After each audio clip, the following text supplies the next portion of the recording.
It's a cow. It's probably saying moo a lot. It is saying moo a lot. Basically, that's pretty basic things, you know. Cow. It's a normal acting cow, okay? It's a cow. It says moo a lot. It has, you know, it's a Holstein. It's got black and white spots. Black spots, rather. White field, black spots on it. Anyway, it's Holstein cow. It's got, you know, milk and stuff. Anyway, so the cow is like moo and moo and moo and moo. But one day, lightning strikes a tree, and the cow's like moo.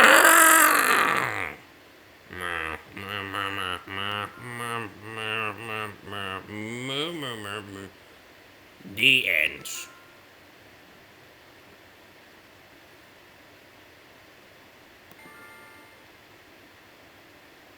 Well, I guess not the end. Prologue. Next day, is the slaughtering day and slaughtered. The end. There you go. Resolution. Okay, have we failed yet?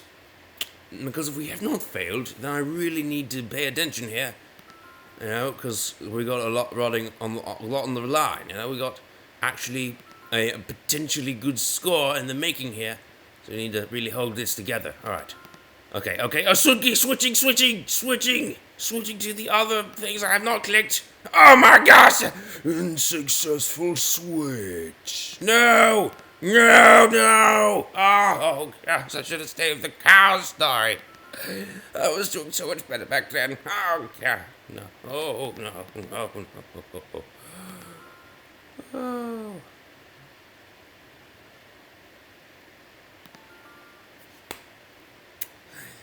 Alright. Last day. Wait, I already did fail, didn't I? Did I? I must have. Yes, I must have, because otherwise I'm pretty sure we would not... Or have I? Have I? What have I done? No one knows. Alright, I see 4 more under click. I have 5 pieces of food still. Got it! Alright, now I only see 3 need to click, and one of them was a... Daggone it, doesn't even matter anymore, does it? Does it even matter still? I already failed. It's okay.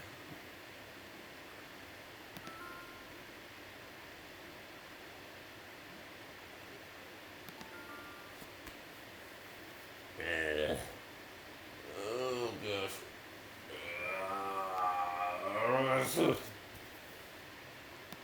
Alright, McKib.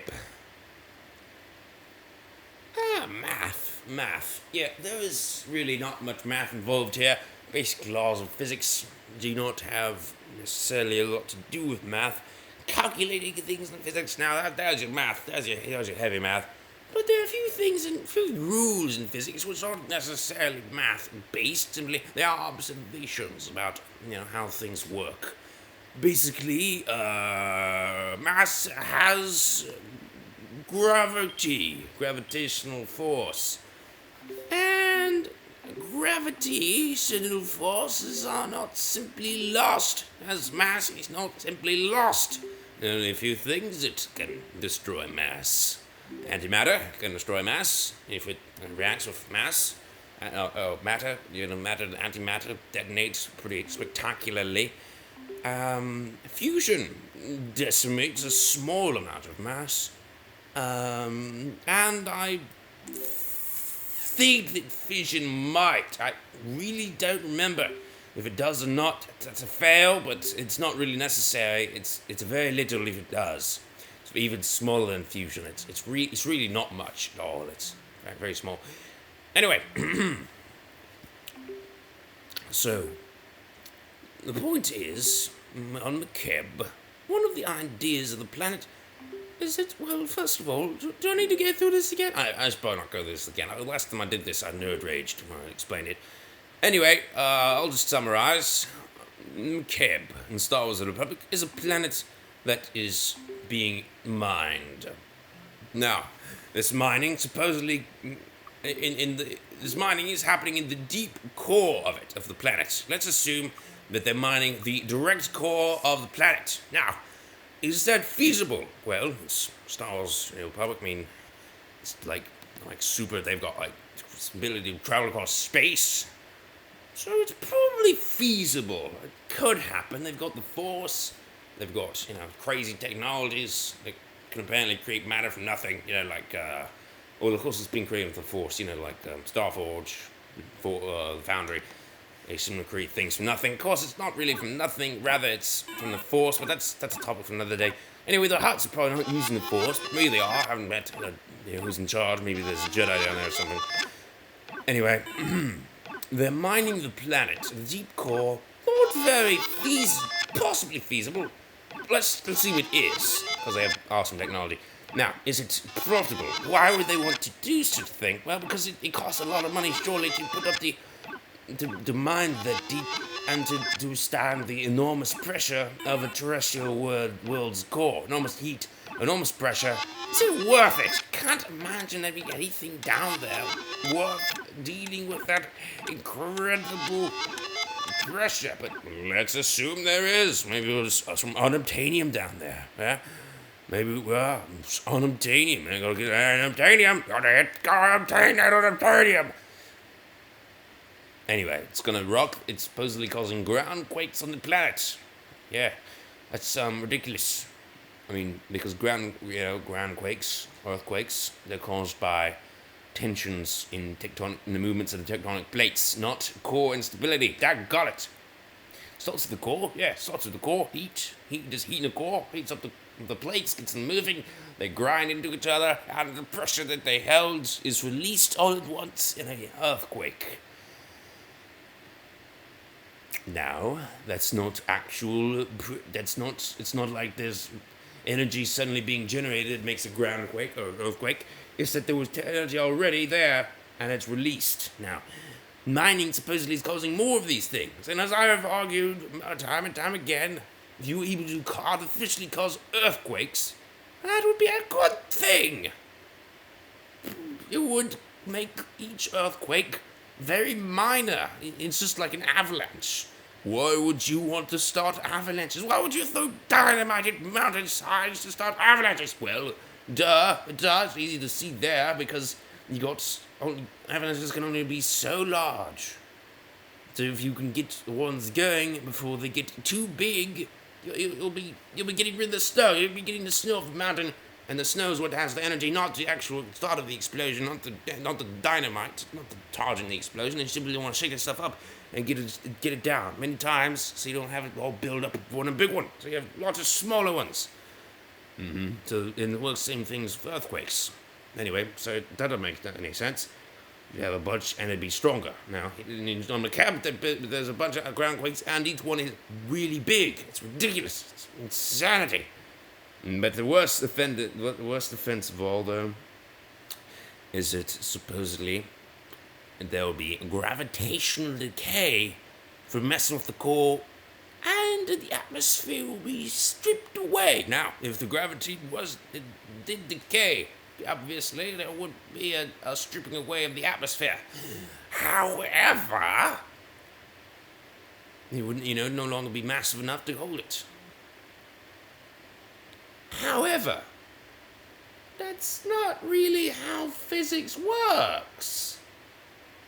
Yeah, you can't just... Gravity doesn't come from the core. I mean, it comes from the core, but because there's mass in the core. If you mine... here's an idea. I guess if you mined enough out of the core, then it's possible that you can cause it to lose enough mass to compress down. I guess that's possible. Yeah, you could mine out 50% of the whole planet. That would require some ridiculous amount of mining, though.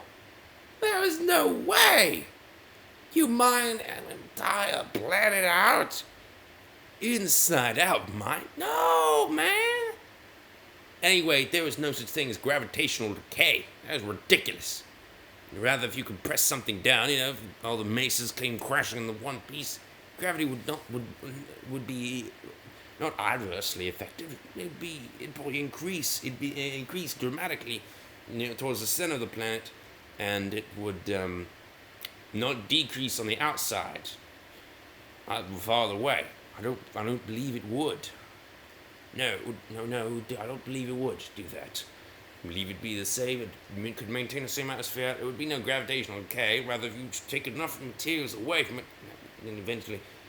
And also, if the core exploded, if you got enough uranium together. But that's really unlikely, though, because uranium, of course, has to be of a certain grade, and apparently all throughout the universe, uranium's going to be of too low a grade to go critical like that. Probably. There have been natural nuclear reactors on Earth, in the past, about 20 million years ago, I read, or something, but still, it's ridiculous. The gravitational decay. No, that doesn't happen. That's stupid. That's terrifically, horribly stupid. And also, they couldn't possibly mine that much out because, as was also said, large ships cannot get through McCabe's atmosphere, which means that there's no way you could ship out significant amounts of the planet. There's no way. It's impossible. So that's not what it is. They're not like taking a huge chunk of the core out of the planet. No, they're just making the core unstable, maybe by putting holes in it. But unless they have cave-ins, how would that ever even change anything? The pressure is still sustained by the walls they put up in the cave. It's awful. It's just the worst science fail I've ever seen. It's ridiculous. You'd have to know McCabe. You'd have to hear what they say. It's terrifying. It's bad. It's bad. Really bad. It's terrible. Oh, God. It's failed. All right. Well, that's going to wrap this episode up. Thank you for watching. Goodbye.